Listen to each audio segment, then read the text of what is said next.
Hello friends, Friday talk தான் நாம் பார்க்க போகிறோம். காலையில் எந்திரிச்ச உடனே உலர் திராட்சை தண்ணி குடிச்சிட்டு நம்ம டே ஸ்டார்ட் ஆகிருச்சு. காலையில் சாதம், பருப்பு குழம்பு, ரசம் வச்சு சமையல் வேலையை முடிச்சுட்டு சமையல் ரூமை க்ளீன் பண்ணியாச்சு.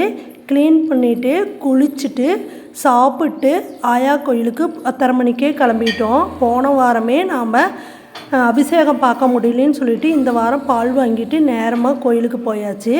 கோயிலுக்கு போய் அபிஷேகம் பார்த்துட்டு பூசையும் பார்த்துட்டு சாமி கும்பிட்டு பிரசாதம் கொடுத்தாங்க. வாங்கிட்டு வீட்டுக்கு வந்தாச்சு. வீட்டுக்கு வந்து கொஞ்ச நேரம் ரெஸ்ட் எடுத்துகிட்டு சாயங்காலம் 6 மணி பூசை நம்ம வீட்லேயே போட்டாச்சு. போட்டுட்டு அம்மன் கோயிலுக்கு போய் அங்கேயும் சாமி கும்பிட்டு வந்தாச்சு. வந்துட்டு நைட்டு என்ன டின்னர் பண்ணலான்னு யோசிச்சா சாண்ட்விட்ஜ் செய்யலான்னு சொன்னாங்க. சாண்ட்விட்ஜும் நூடுல்ஸும் பாப்பாங்க வேணும்னு கேட்டாங்க. அதனால் சாண்ட்விட்ஜும் நூடுல்ஸும் செஞ்சு சாப்பிட்டாச்சு. கோயிலுக்கு போயிட்டு வந்தாவே மனசு ஒரு திருப்தியாக இருக்கும். உங்கள் திருப்திக்கு நீங்கள் என்ன பண்ணுவீங்கிற கமெண்ட் பாக்ஸில் சொல்லுங்கள். Bye friends.